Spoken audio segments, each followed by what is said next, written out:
multi-instrumentalist or someone who's interested in composition, arranging, where I think a lot of your strengths are, what got you there? How did you come up with that as like a macro goal to work towards? It's going to be it's an odd answer, but it's dissatisfaction. It was when I would play, when I hear a song that I wanted to play, right? Because I loved it.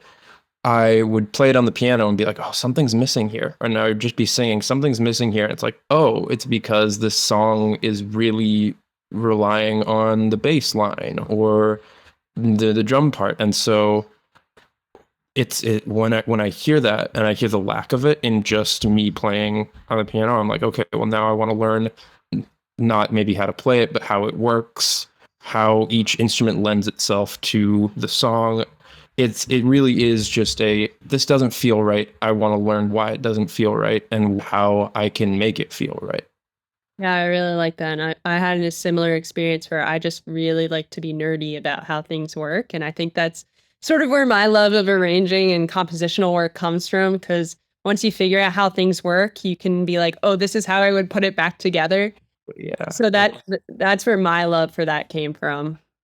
That definitely, I resonate with that on a theory basis too, because for the longest time I was like, okay, why does this sound good? What is this chord that literally makes my face go like, ooh, right? It's almost a knee-jerk reaction. And learning about why that's all there is just fascinating. I will say though, it does make it a little more difficult to apply because you're like, okay, here's this thing, and your ear gets used to it and understanding it, and so you're now like, okay, then it feels like there's this pressure to always do the most complex thing when you really don't.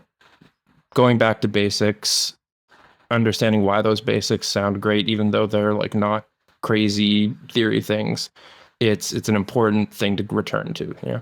No, absolutely. And I was talking about this with my own piano teacher. And for those listening, I teach voice, I teach piano to some extent, and I'm still in lessons. And I think that's a really important thing to keep, even if it's not lessons, but to keep on learning to go deeper and deeper into what you love. So I'll just put that out there.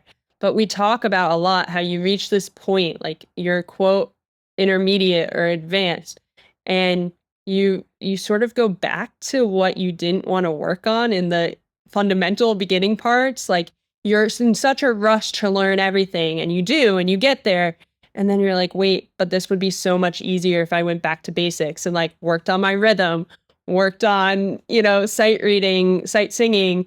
And so a lot of my recent journey has been like, okay, like I have this knowledge of the harmony, counterpoint, whatever, whatever. And now I'm going to go back and work with a metronome.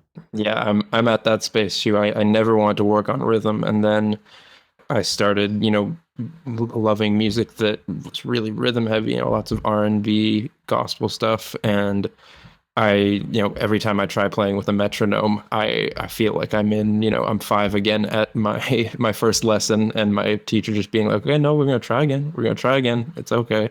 And I have to kind of like almost comfort myself, or not comfort myself, but just remind myself that like even though I've done all this music education and learning, that like it doesn't matter if I'm struggling with something because I'm still doing it, and doing it is the thing that gets you there, right?